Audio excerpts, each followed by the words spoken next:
మనుషుల యొక్క పాపములు బట్టి మేము చూస్తే దేవా తండ్రి మేము భక్తి చేయలేము దేవా. నేను పరిపూర్ణ కనుక మీరును పరిపూర్ణమైన వాగ్దానము సెలవిస్తూ ఉన్నది. నీవేంపు చూసే భాగ్యం మీరు దయచేసి బలపరచుము తండ్రి, బలపరచుము. సూచనను కూడా జ్ఞాపకం చేసుకునము తండ్రి. మిడలోని దేవ ఎవరిలో తొందరపాటు మనసు ఉండనివ్వద్దు ప్రభా. దేవా తండ్రి మేము దేవా తండ్రి వయసు పెరుగుతూ ఉన్నది, ఆత్మీయ అనుభవం పెరుగుతుంది, కానీ దేవా తండ్రి మా యొక్క భక్తి జీవితం ఎక్కడ మరగుజ్జిగా ఉండిపోనివ్వద్దు ప్రభా. ఎక్కడ వేసిన గొంగలు అక్కడే ఉన్నట్లుగా ఉండనివ్వద్దు. దినదిన అభివృద్ధి మాకు దయచేయండి తండ్రి. దినదిన సమృద్ధి మాకు మీరు దయచేసి బలపరచుము తండ్రి, బలపరచుము. నీ ఆత్మచేత నన్ను మమ్మల్ని నింపండి ప్రభా. నీ ఆశీర్వాదం మాకు మీరు దయచేయండి దేవా. ఈ రాత్రికాల సమయంలో కొంత సమయం మేము ప్రార్థనలో గడపడానికి బిడ్డ కోసం ప్రార్థన చేయడానికి వచ్చి ఉన్నాము. మా ప్రార్థన మీరు ఆలకించుము తండ్రి, ఆలకించుము. నీ సహాయం మాకు దయచేయండి దేవా తండ్రి. ఈ సేవను సంఘమును మీరు కట్టండి. వారికి ఇచ్చిన దేవా తండ్రి జ్యేష్ఠ బిడ్డ అయిన చంద్రులను కూడా మీరు జ్ఞాపకం చేసుకొనము తండ్రి. ఎందువల్ల ఇంత నష్టం కలిగిందో మాకు తెలియదు, ఎందువల్ల దేవా ఈ తీరని గాయము తగిలిందో మాకు తెలియదు ప్రభా. దేవా కానీ దేవా నీ యొక్క కార్యములు ఆశ్చర్యమైనవి దేవా తండ్రి. అవి చెవులకి వినబడవు, కంటికి కనబడ, హృదయములకు గోచరము కాదు.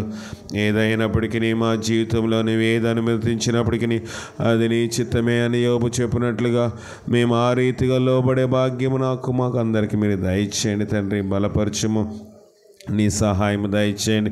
ఈ దేవా గాంధీనగరంలో ఉన్న బిడ్డలు దేవా పూర్వీకులు, ప్రారంభికులు, అనుభవజ్ఞులైన వారు దేవా తండ్రి నాకంటే ఎక్కువ దేవా తండ్రి నీ యొక్క సేవకులతో నీతో నడిచిన వారు ఇక్కడ ఉన్నారు దేవా తండ్రి. పందిరి జోసెఫ్ గారు, గుళ్ళ జోషువ గారు దేవా తండ్రి, ఇంకా అనేక మంది దేవా తండ్రి నక్క దేవా తండ్రి, దేవా తండ్రి దేవా రాజ్బాబు గారు, వీరందరూ దేవా ప్రారంభికులు తండ్రి.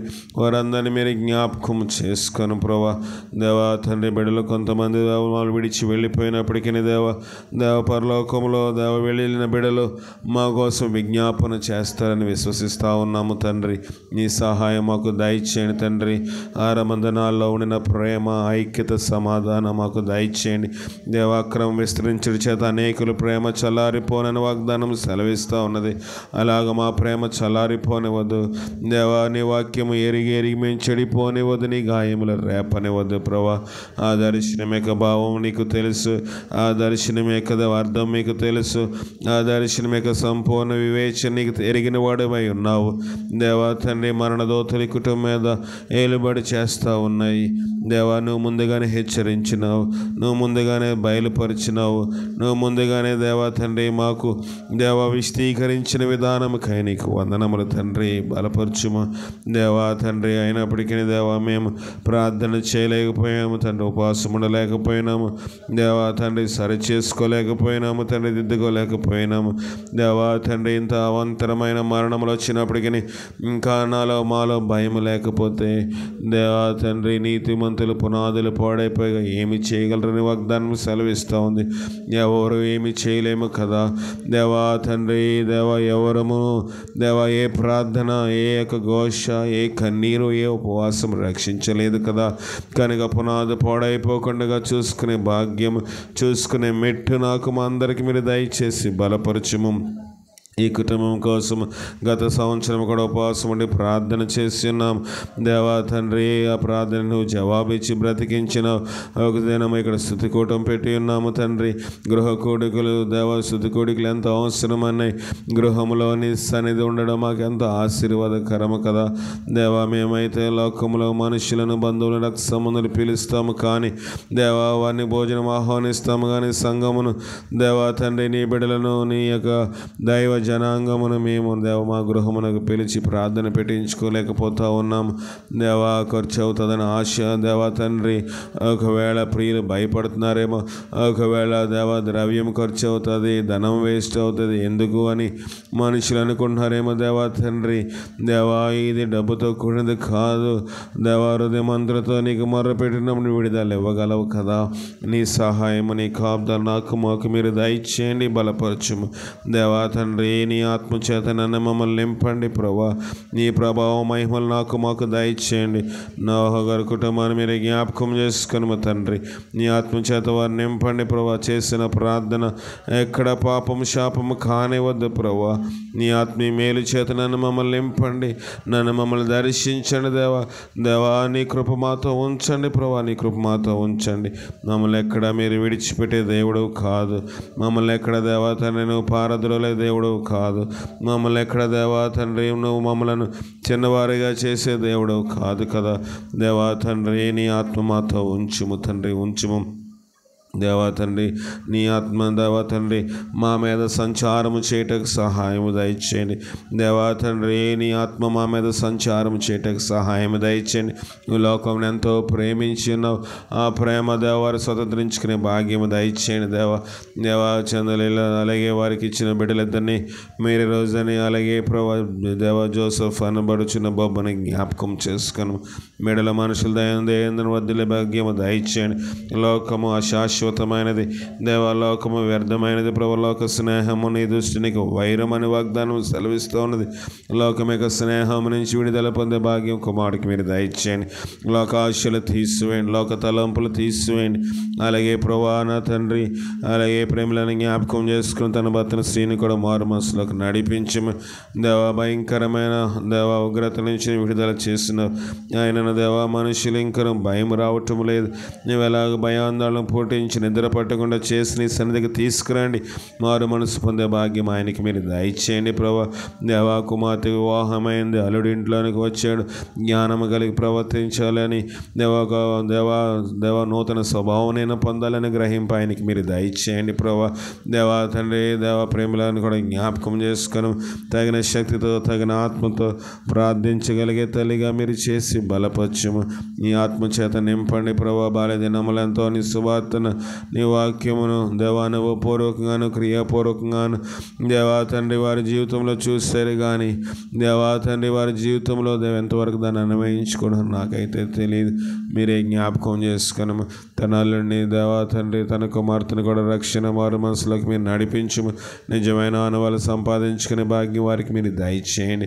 ప్రసన్నను కూడా జ్ఞాపకం చేసుకుని తండ్రి దేవా తండ్రి ఏ పితరుల దోషములు పాపములు వారి మీద ఏలుబడి చేయకుండా ఆ బిడ్డ మారు మనసు పొందే భాగ్యము దయచేయండి. మరణ దూతలు దేవ కుటుంబాన్ని తరనివ్వదు దేవా తండ్రి. బిడ్డలు దేవా తండ్రి లోకమును కోసము దేవా నీ ప్రార్థన కూడా దేవమాని వేసి దేవా లోకంలో తిరుగుతూ ఉన్నారు ప్రభా.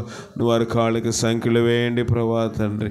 నీ ఆత్మచేత నింపండి. సాధువును మృదువైనటువంటి స్వభావం మీరు దయచేసి బలపరచుము దేవరాత్రి కాల సమయంలో మేము చేసిన ప్రార్థన మీరు ఆలకించి మీరు ఏ మహిమ ఘనత పొందమని మా ప్రభును రక్షకుడైన క్రీస్తు ద్వారా అడిగి వేడుకొనిచున్నాం పరమ తండ్రి, ఆమెన్.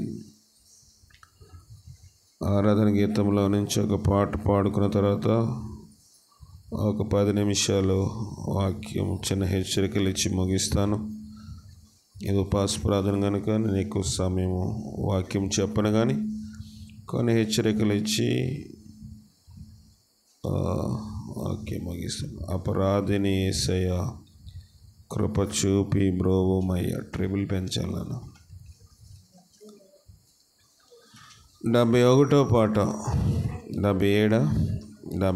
అపరాధిని యేసయ్యా కృప చూపి నెపమెంచకయని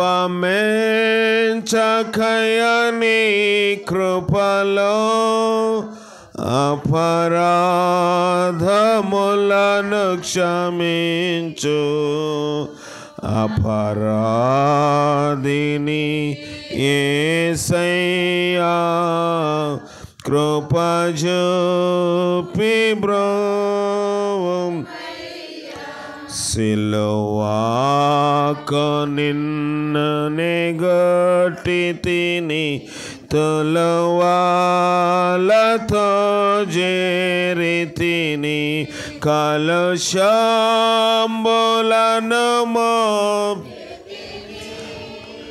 దోషుండని నా ప్రభువా. అపరాధిని యేసయ్యా కృపజు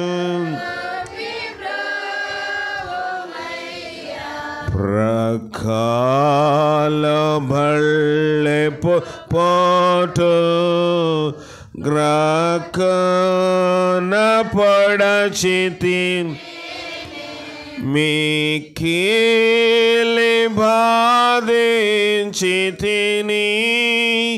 మక్కువ చూపితి వయ్యా పరాధిని యేసయ్యా కృపజు.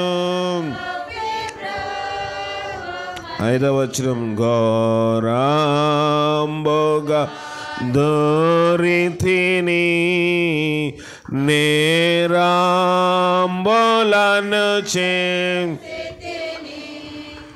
క్రూరుండనై గొట్టితిని క్రూరుండనై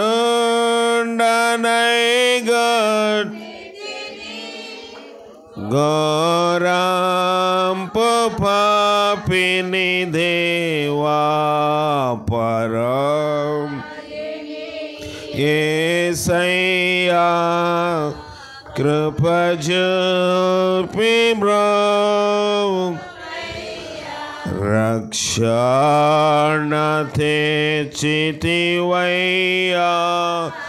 శిక్షకు పాత్రుడం అక్షయ భాగ్యమునియా అక్షయ భాగ్యము మోక్షంబు చూపితివయ్యా మోక్షంబు చూపితివయ్యా పరం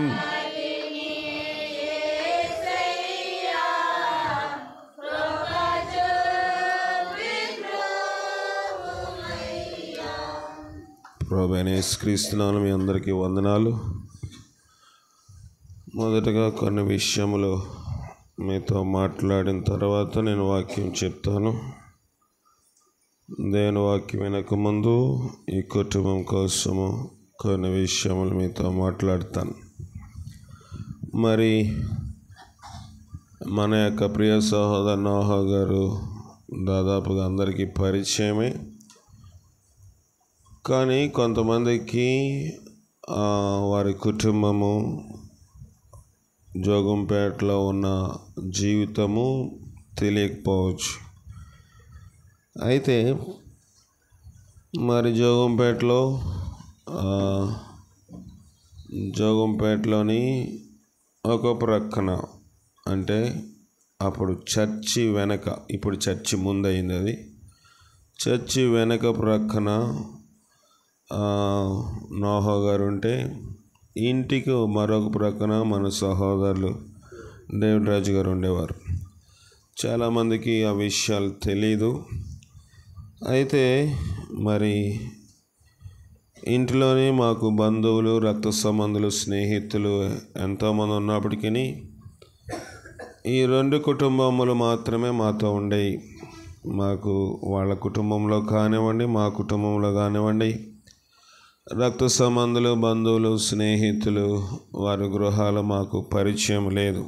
డేవిడ్ రాజు గారు కానివ్వండి, నోహా గారు కానివ్వండి, ఆ రీతిగా ఈ కుటుంబములు అక్కడ ఉండి చెప్పాలంటే నేనేదో దేవుని సేవకి కుమారుని మాత్రమే దేవుని యొక్క సేవలోకి వచ్చాను. కానీ నాకన్నా వారికి ఎక్కువ అనుభవం ఉంది దైవికంగాను, దేవుని సేవకులతోనూ, అలాగే సహవాసముతో కూడా. అనేక విషయములు నా తండ్రి ఎవరితో అయినా మాట్లాడవలసి ఉంటే ఆయన ప్రార్థన చేసి వీళ్ళనే పంపిస్తూ ఉండేవారు. ప్రతి విషయానికి కూడా నాకు తెలిసినంత వరకు మాకు పెద్దలు ఉండాలి, గ్రామ పెద్దలు ఉండాలి.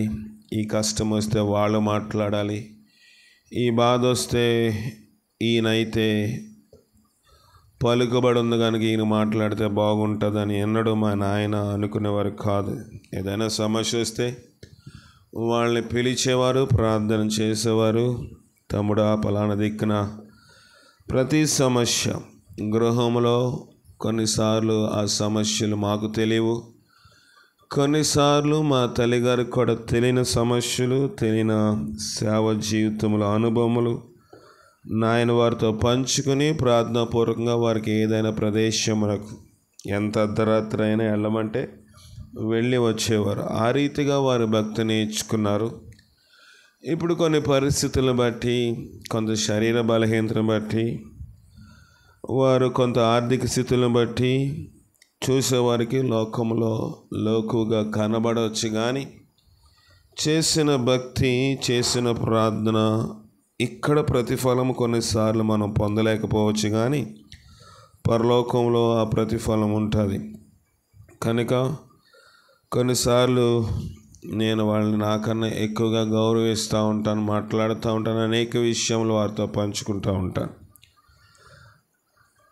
కానీ సాతానుడు ఏం చేస్తాడంటే, సేవలో ఎవరు ఎక్కువ ఉపయోగపడతారో వారి కుటుంబములను జల్లిస్తాడు. అది వాక్యం యొక్క సారాంశము. కానీ భక్తి జీవితం అనేది వ్యక్తిగతము. నేను భక్తి చేస్తున్నాను కాబట్టి నా బిడ్డలు భక్తి చేయాలని దానికి చెప్పలేం.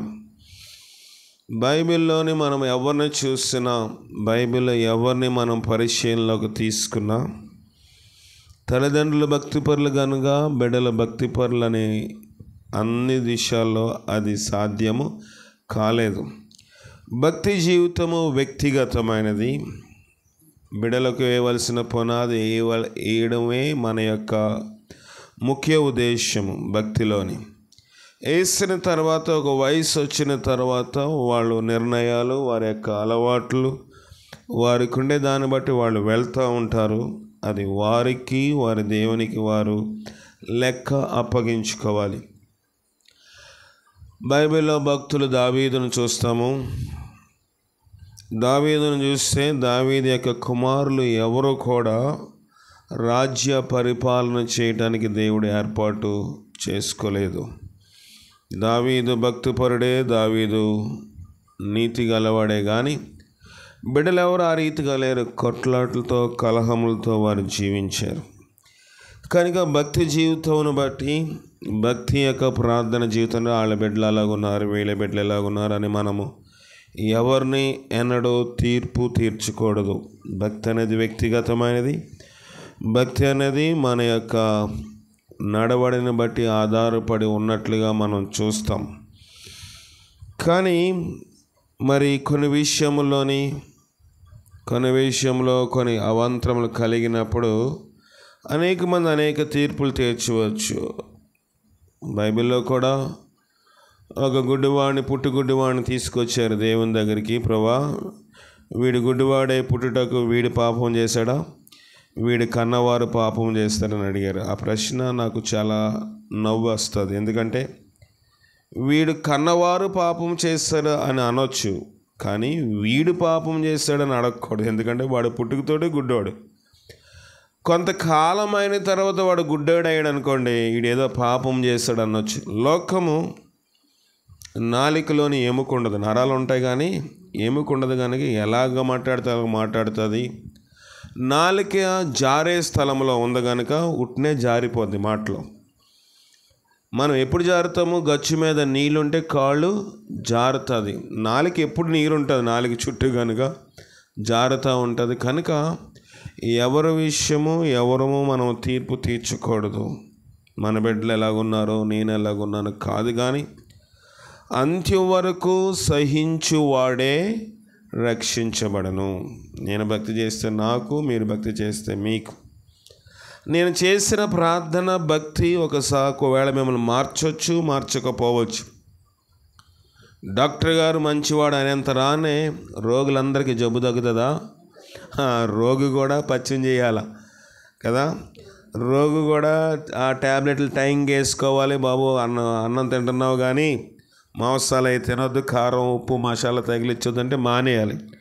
డాక్టర్ గారు చాలా మంచి వైద్యుడే, కానీ రోగి కూడా దానికి అవలంబించి నడుచుకోకపోతే డాక్టర్ గారు చేసిన వైద్యం ఎవరికి ప్రయోజనకరంగా ఉండదు. అలాగే తల్లిదండ్రులు చేసిన భక్తి యొక్క జీవితము ప్రయోజకం అవ్వాలంటే మనం ఏం చేస్తామంటే, లోకంలోని నా తండ్రి 1000 రూపాయలే సంపాదించాడు కనుక నేను 2000 సంపాదించాలనుకుంటాం.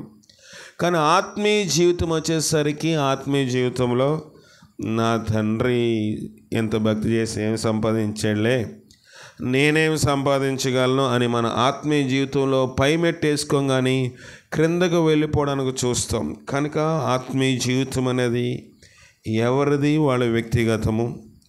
ఏదైనా ఒక నష్టము కలిగినప్పుడు ఎవరము మనము తీర్పు తీర్చకూడదు. దేవుని దృష్టిలో ఏది ఎలాగుందో మనకు తెలియదు. కొంతమంది అంటారు, మనుషుడు ఎన్ని సంవత్సరాలు బ్రతకాలంట? 70 బ్రతికితేనే నీతిపరుడని కదా అంటారు కదా. సరే, ఒక సందర్భంలో అది కావచ్చు, కానీ అన్నిటికీ దాన్ని అన్వయించలేం. యేసుప్రభు వారు 33 సంవత్సరాలకే చనిపోయాడు. మరి ఆయన నీతిపరుడు కాదా? కనుక కొన్ని విషయములు మనము తొందర కలిగి మాట్లాడతారు. అనేక సార్లు మాట్లాడడం వల్ల ఏదైనా నష్టం కలిగితే, ప్రతి నష్టం పాపం వల్లే రాదు, పాపం వల్లనే రాదు. అలాగని పాపం వల్ల నష్టము రాదు అనుకో నేను చెప్పను. కొన్నిసార్లు పరీక్షకు వస్తుంది, కొన్నిసార్లు పాపానికి వస్తుంది, కొన్నిసార్లు మనం సరి చేసుకోవడానికి వస్తుంది, కొన్నిసార్లు దేవుడు ఉన్నతమైన మెట్టి పెట్టడానికి కూడా పరీక్షలు, శ్రమలు, ఇబ్బందులు పెడతాడు. ఈ లోకం యొక్క శ్రమలు ఎన్నదగినవి కాదు. అంతకుముందు నేను చెప్పాను కదా, నీతిమంతులు కలుగు ఆపదలు అనేకములు. పౌలు ఎన్నో ఆపదలు పడ్డాడు. అలాగని పౌల్లో భక్తి లేదంటే మనం సరిపోతామా? సరిపోం. కనుక అకాల మరణములు వచ్చినప్పుడు డానియల్ గారు ఉన్నారు, కిర్చేషు, ఎలియఫ్, స్థాపకులు, దైవజనులు. డానియల్ గారు కూడా ఆయనకి 70 సంవత్సరాలు రాకముందు ఆయన మరణించారు. దాన్ని బట్టి ఆయన పాపి అని మనం అనగలమా? అనేక జనాంగములకు ఒక ప్రవక్తగా ఆయన ఉండాడు. కనుక మనం కొన్నిసార్లు మన మాట బట్టి మనం తీరుస్తాము, కానీ అన్ని విషయములు దానికి వర్తించదు. పాపమును బట్టి శాపం వస్తుంది, ఖచ్చితంగా వస్తుంది. పాపమును బట్టి నష్టం వస్తుంది. కానీ ప్రతిసారి ఏదోటి కలిగినప్పుడు ఏదో మనిషి పాపం చేశాడు, మోసం చేశాడు, ఇది చేశాడు, అది చేశాడని మనం నిందిస్తాం. కనుక ఆ రీతిగా మనం మాట్లాడకూడదు. మనము చేసినవి కొన్ని కార్యములు నేను వారి జీవితంలో, వారి కుటుంబ జీవితంలో నేను చూసినప్పుడు, మరి నోహని కానీ కానివ్వండి, డేవిడ్ అని కానివ్వండి, బిడ్డలు కొంతమంది అక్కడ, ఇంకా డానియల్ అని ఒక ఆయన ఉండేవారు. వీళ్ళందరూ చేసిన భక్తి బాల్యకాలంలో వారి సాక్ష్యము నేను విన్నప్పుడు అలాంటి త్యాగము నేనైతే చేసి ఉండకపోదునేమో అనిపిస్తుంది. అలాగే మరి పందిరి జోసెఫ్ గారు కానివ్వండి, అలాగే జోషువా గారు కానివ్వండి, వాళ్ళని ఊర్లోంచి వెలివేసి నీళ్లు కూడా ఇవ్వని టైంలో వారు, ఇంకా చక్రం గారు, ఆయన రాజబాబు గారు కానివ్వండి, వీళ్ళందరూ దేవుని యొక్క సన్నిధిని వెదికారు. ఈ దినములో మనకు అలాంటి కష్టములు లేవు, ఇబ్బందులు లేవు. ప్రారంభ దినాల్లో వాళ్ళు ఎన్నో ఇబ్బందులు పడ్డారు. కనుక మనుషులన్న తర్వాత కొన్ని ఒడిదుడుకులు ఉంటాయి, కొన్ని హెచ్చుతగ్గులు ఉంటాయి, కొన్ని దిక్కులను సరి చేసుకుంటాము, కొన్ని దిక్కులను గ్రహింపు లేకుండా ఉంటాము. అలాంటప్పుడే దేవుడు మనకు బయలుపరుస్తాడు. ఏంటి? ఇక్కడ నువ్వు పడిపోయావు, ఇక్కడ నువ్వు సరి చేసుకోవాలి. కొన్నిసార్లు మనం ఏ నేరము చేయకపోయినా ఇబ్బంది వచ్చిందంటే పరీక్ష అని మనం అనుకోవాలి. కొన్నిసార్లు ఏ నేరము చేయకపోయినా మనకి కష్టం వచ్చిందంటే దేవుడు ఉన్నతమైన స్థితిలోని పెట్టడానికి ఆ యొక్క శోధన అనుమతించాడు మన జీవితంలో అని గ్రహించాలి. కానీ అనేకసార్లు మనం ప్రార్థన చేసినప్పుడు వాళ్ళ కోసం నేనేంటి ప్రార్థన చేసేది అనుకుంటాం కదా. అనుకోమా, నా కోసమే నేను సరిగా చేసుకోవట్లేదు, వాళ్ళ కోసం నేను ప్రార్థన చేసేదేంటి అని అనుకుంటాము. కానీ భక్తుడు ఏమంటున్నాడో కొన్ని నిమిషాలు నేను చెప్పి ముగించేస్తాను. దేవుని వాక్యం చూద్దాము. దేవుని వాక్యం ఫిలిప్పీలు రాసిన పత్రిక 179వ పేజీ, 179వ పేజీ. ఫిలిప్పీలు రాసిన పత్రిక 2వ అధ్యాయము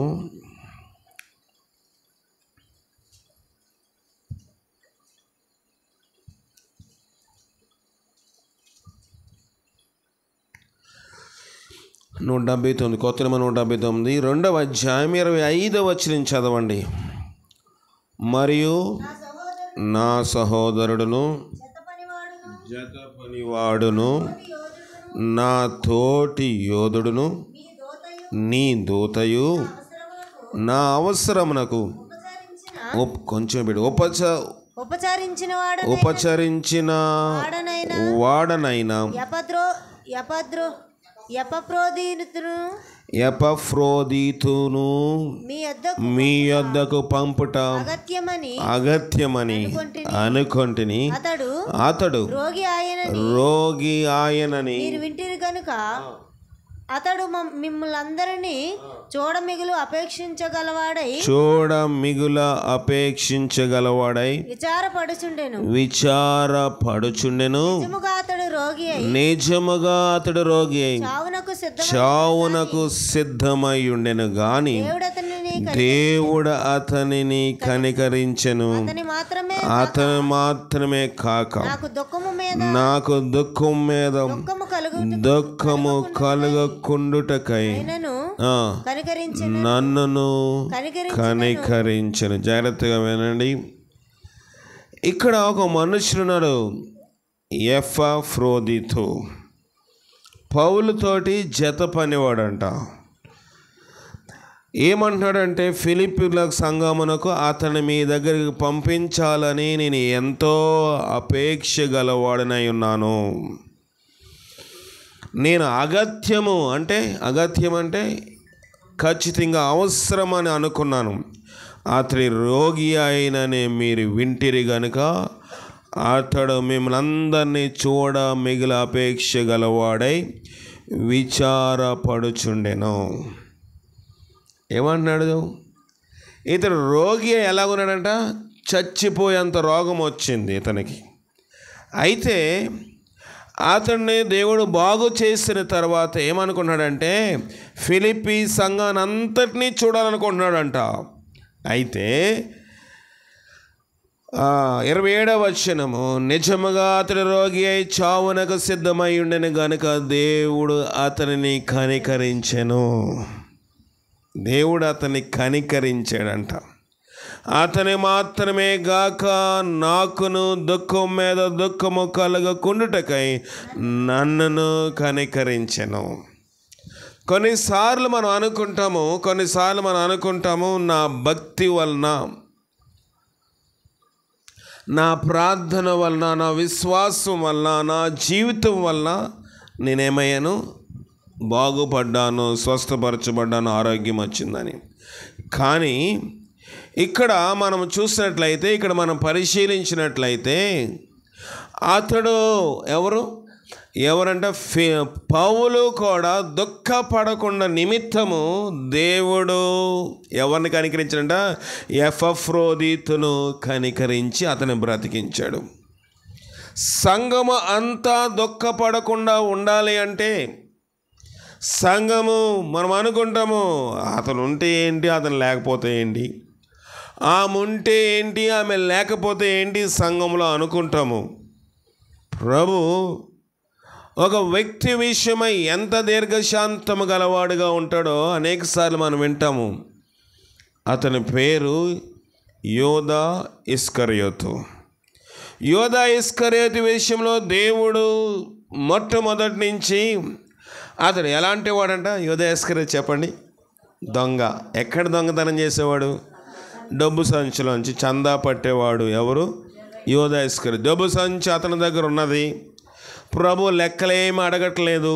కౌంటింగ్ ఎంత వచ్చిందిరా, చందా ఎంత వచ్చింది, ఏ బిల్లు ఎక్కడ కట్టే ఏం అడగట్లేదు. దాంట్లోంచి ఎంత కావాలో దాన్ని తీసుకుని అతను డబ్బులే వాడుకుంటున్నాడు. ఒకరోజు ఒక స్త్రీ వచ్చి జటమాంసి అత్తరును సీసా పగలగొట్టి ప్రభు పాదం మీద పూస్తే ప్రభుకు ఆమె చేసిన దాన్ని వ్యతిరేకించడము మొదలుపెట్టాడు. ఇది అమ్మి బీదలకి ఇవ్వచ్చు కదా. ప్రభుతో ఉంటూ ప్రభు యొక్క సొమ్మును దోచుకొని ప్రభుకు చేసిన సత్క్రియను కూడా విమర్శించి ప్రభు బోధనే విమర్శించాడు. ప్రభు అతనికి ప్రాధాన్యత ఇవ్వలేదా? ఇవ్వలేదా? ఇచ్చాడు. ప్రభు బల్లలోని ప్రభు బలలోని, ప్రభు యొక్క ఆరాధనలోని ఇస్కరియోతు యూదాకి పాలు పొందులు ఉన్నాయా లేవా? ఎప్పుడు వరకు ఉన్నాయి? ఆఖరి భోజనం రేపొద్దుట ప్రభు శిలువలకు అప్పగించబడతాడు. ఈ రాత్రి కూడా ఇస్కరియోతు యూదా ప్రభు యొక్క రొట్టెలోని ద్రాక్షరసంలో పాలు పొందాడు. ప్రభు ప్రతి మనిషికి అవకాశం ఇస్తున్నాడు. నువ్వెవరు, నేనెవరు చెప్పడానికి. ఏ మనిషినైనా ఏ వ్యక్తినైనా విమర్శించడానికి ప్రభు అన్నాడు, తీర్పు తీర్చకుడి, మీకు తీర్పు తీర్చబడుతుంది. అనేక సార్లు మన మీదకి, నా మీదకి, లేకపోతే క్రైస్తవ సంఘస్థులు దైవ జనాంగముగా పిలువబడుచున్న మన మీదకి తీర్పు రావడానికి కారణం ఏంటంటే త్వరపడి ఇతరులను ఏం చేస్తాము? తీర్పు తీర్చేస్తున్నాం. యోధా ఇస్కరియోతుని దేవుడు తీర్పు తీర్చగలడు. కానీ ప్రభు అతను అన్నాడు, ఒరే శత్రువు, ఒరే ద్రోహి అన్నాడా? చెలికాడా అన్నాడు. చెలికాడంటే ఫ్రెండ్ ఇంగ్లీష్లో. నా స్నేహితుడా, నువ్వు వచ్చిన పని చేసి వెళ్ళు అన్నాడు.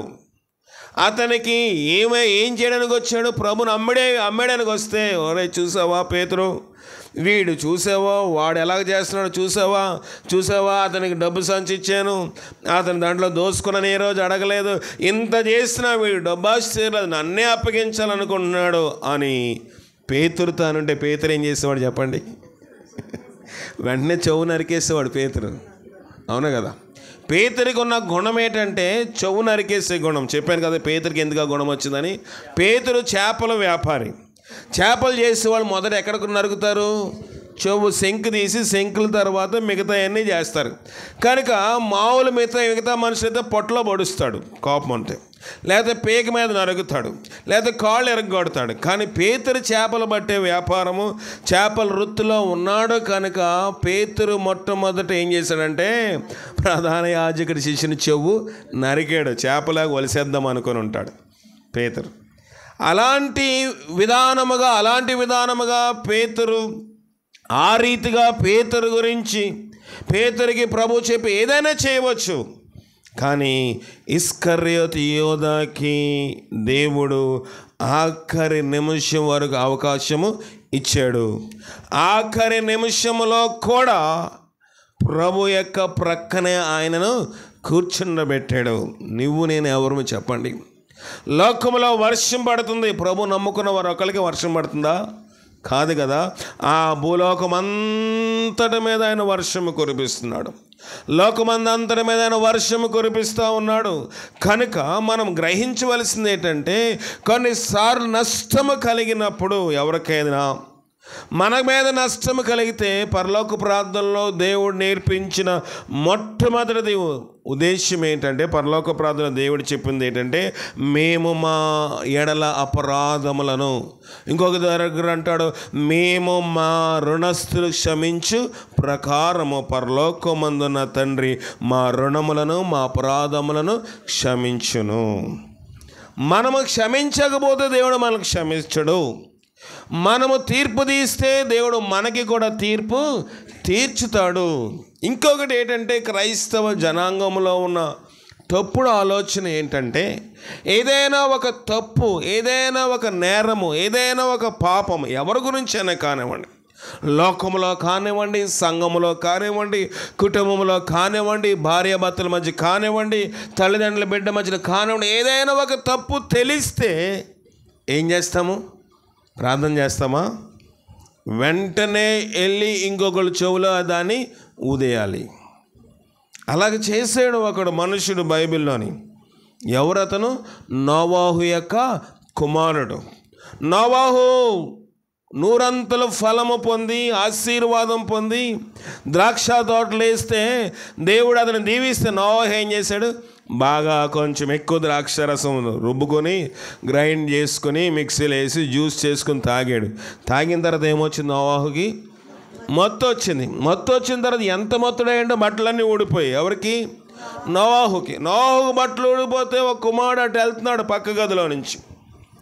వరండాలో వెళ్తూ ఆ గదిలోకి చూశాడు, తలుపేసలేదు. డాడీ లేడేమో అనుకున్నాడు. చూస్తే డాడీ ఉన్నాడు కానీ బట్టలు లేకుండా ఉన్నాడు. ఎక్కడ?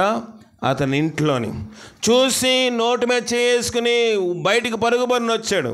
తన అన్నదమ్ములతో చెప్పాడు, రే చూసి తెలుసా మీకు ఏం జరిగిందో? ఏం జరిగిందిరా? నాన్న ఏం చేశాడు? బట్టలు లేకుండా ఉన్నాడు రా. వీళ్ళు ఏం చేశారు? వెంటనే వాళ్ళు ఒక వస్త్రం తీసుకుని మిగతా ఇద్దరు అతన్ని ఏం చేశారు? అతని యొక్క దిశములను, అతని దేహమును, అతని నగ్నత్వమును కప్పేశారు.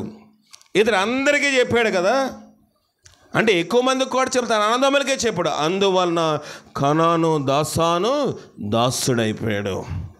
కొన్నిసార్లు మనం శ్రమ పడుతున్నామంటే పక్కింటి వాళ్ళ విషయాలు ఇంకోళ్ళు చెప్తున్నామని అర్థం.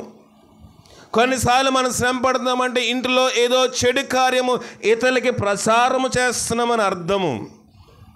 కనాను శ్రమ పడ్డానికి, ఆ యొక్క జనాంగము శ్రమ పడ్డానికి అతను అసలు నోవాహు తప్పు చేశాడు కదా.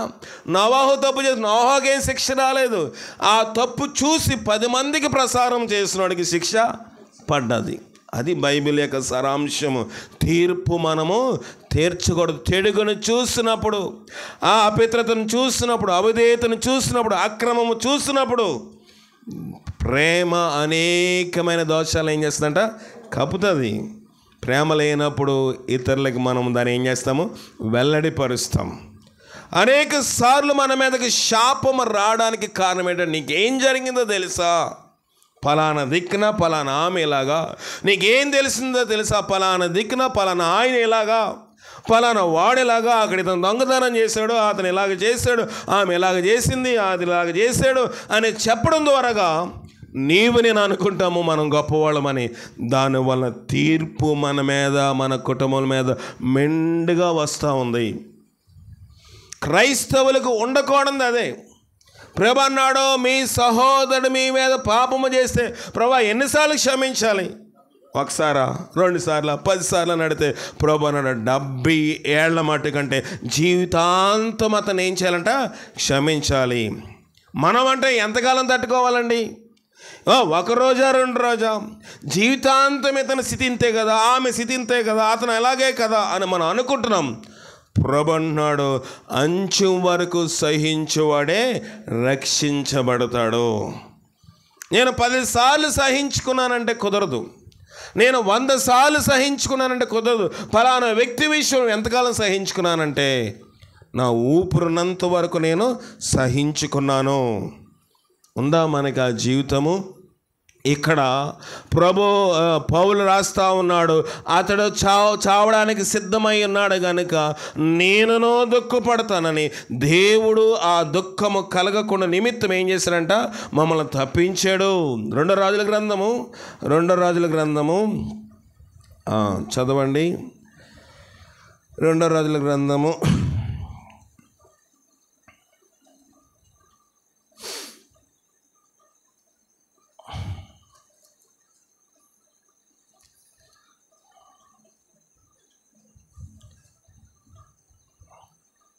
20వ అధ్యాయం 1వ వచనము. ఆ దినములలో హిజ్కియాకు మరణకరమైన రోగము కలుగగా ఆమోజు కుమారుడును ప్రవక్త అయిన యెషయా అతని యొద్దకు వచ్చి, నువ్వు మరణమగుచున్నావు గనుక బ్రతుకవు గనుక నీవు నీ ఇల్లు ఏం చేసుకోవాలి? చక్కబెట్టుకొనమని యెహోవా సెలవిచ్చుచున్నాడని చెప్పగా అతడు తన ముఖము గోడ తట్టు త్రిప్పుకొని యెహోవా యథార్థవంతుడును హృదయుడై సత్యముతో నీ సన్నిధిని నేనెట్లు నడుచుకుంటునో, నీ దృష్టికి అనుకూలముగా సమస్తమును నేనెట్లు జరిగించుతునో కృపతో జ్ఞాపకము చేసుకొనుమని హిజ్కియా కన్నీళ్లు విడుచుచు యెహోవాకు ప్రార్థించెను. హిజ్కియాకి రోగం వచ్చిందంట. ఎలాంటి రోగం అంట? మరణకరమైన రోగం వచ్చాను గనుక యెహోవాకు మొర్ర పెట్టగా అతనికి తన చిత్తమునకు తెలియపరిచి ఒక సూచన ఒకటి దయచేసెను. 2వ దినవృత్తాంతములు 32:24 వచనము. 2వ దినవృత్తాంతములు 32:24.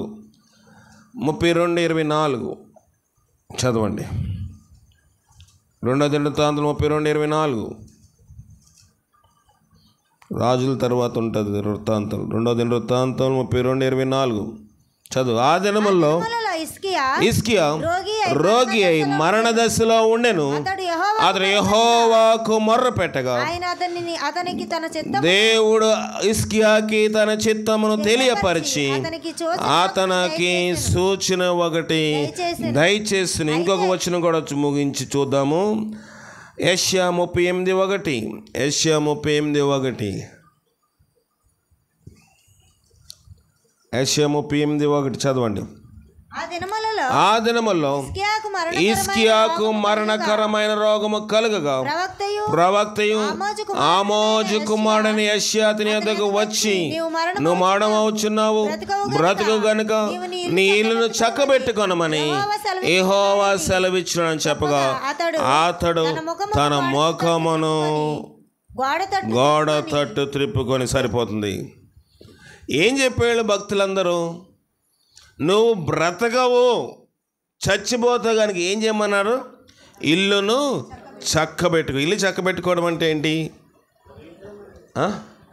ఇల్లును చక్కబెట్టుకోవడం అంటే అక్కడ శరీర సంబంధంగా వాళ్ళు మాట్లాడిన మాట ఏంటంటే, ఇల్లును చక్కబెట్టుకో అంటే నువ్వు ఎవరెవరికి అప్పులు ఇచ్చావో చెప్పాలి, నీవు బ్యాంకులో ఎంత దాచావో చెప్పాలి, నీవు ఇంట్లో ఏమున్నాయో, నువ్వు చచ్చిపోయిన తర్వాత ఎక్కడెక్కడేవో చాలామంది ఆకస్మికంగా చనిపోయిన తర్వాత వాళ్ళు ఇవ్వాలో వాళ్ళకే రావాలో ఎవరికి తెలియదు.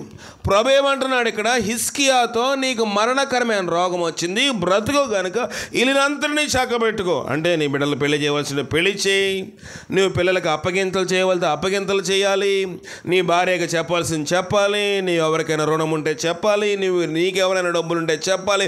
ఇల్లంతా నువ్వేం చేయాలంట? చక్కబెట్టుకో.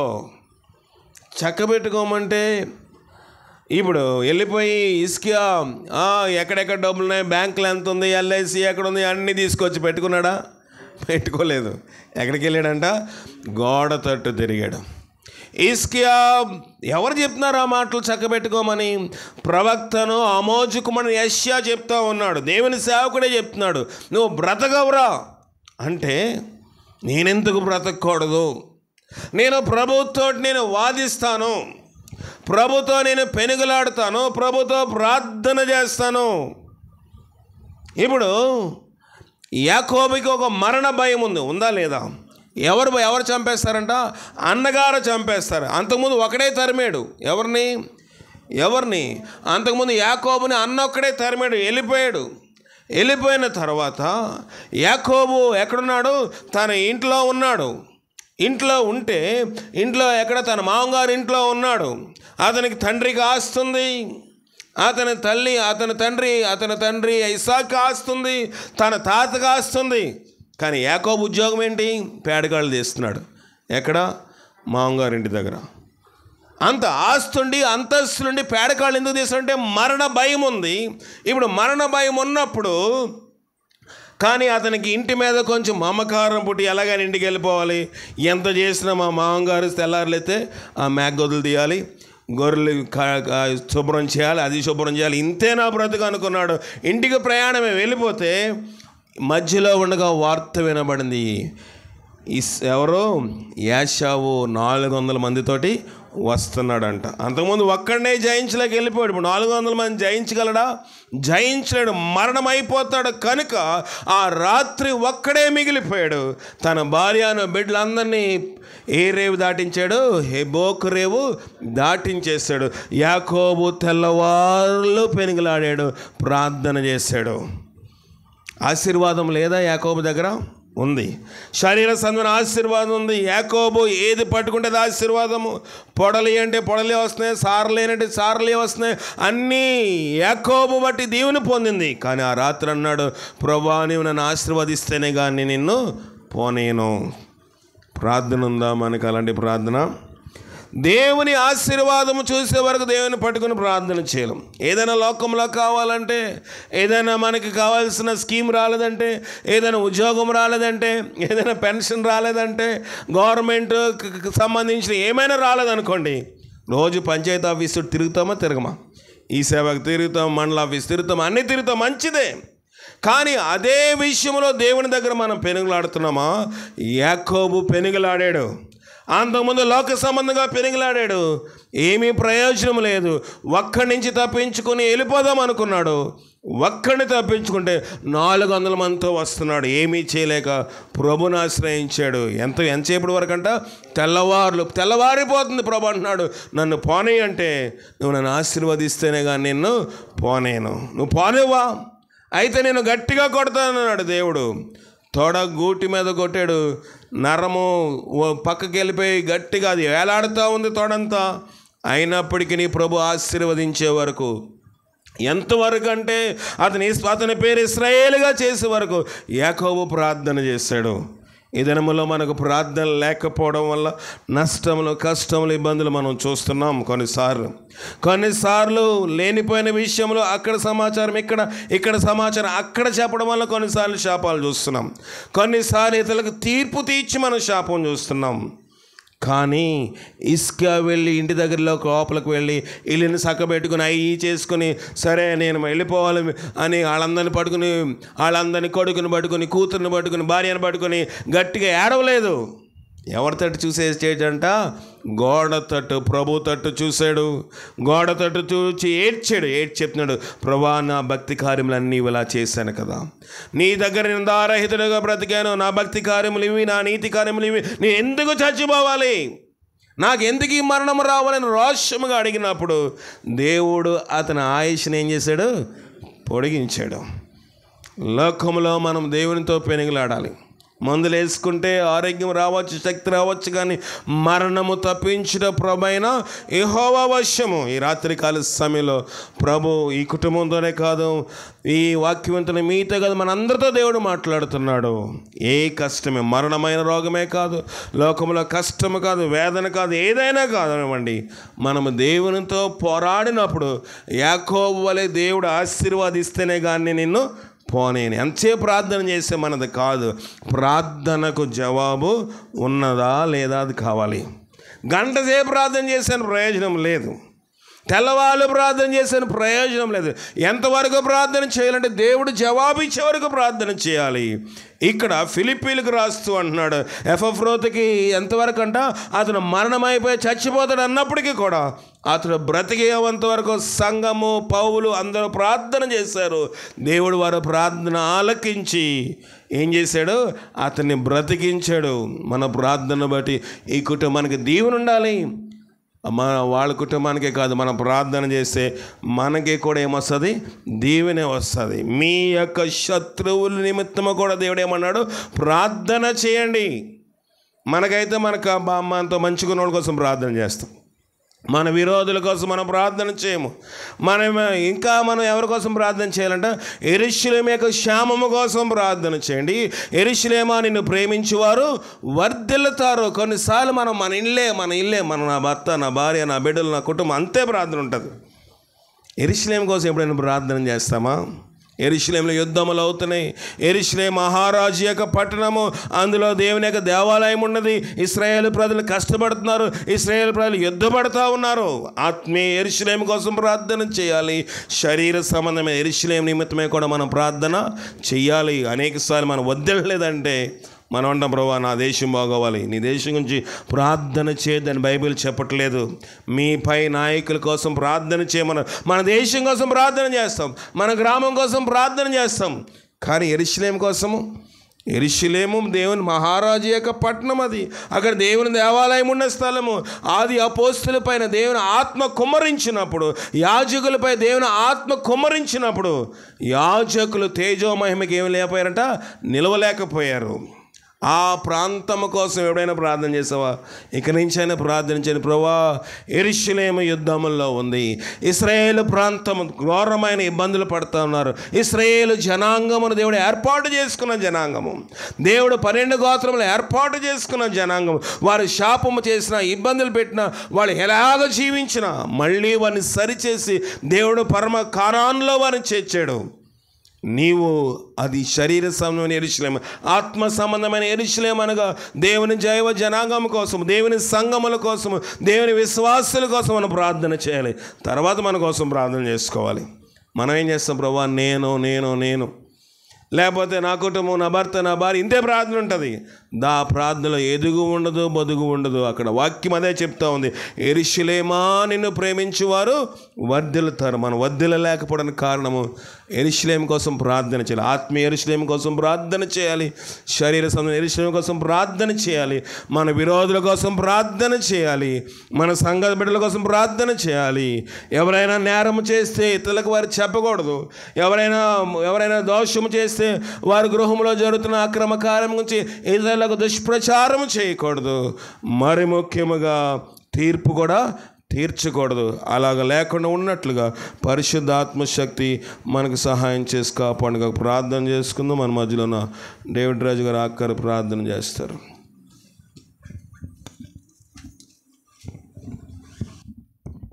దయ కలిగిన మా యేసయ్య, ప్రేమ కలిగిన మా దేవా, మీకు వందనాలు, స్తోత్రాలు ప్రభా.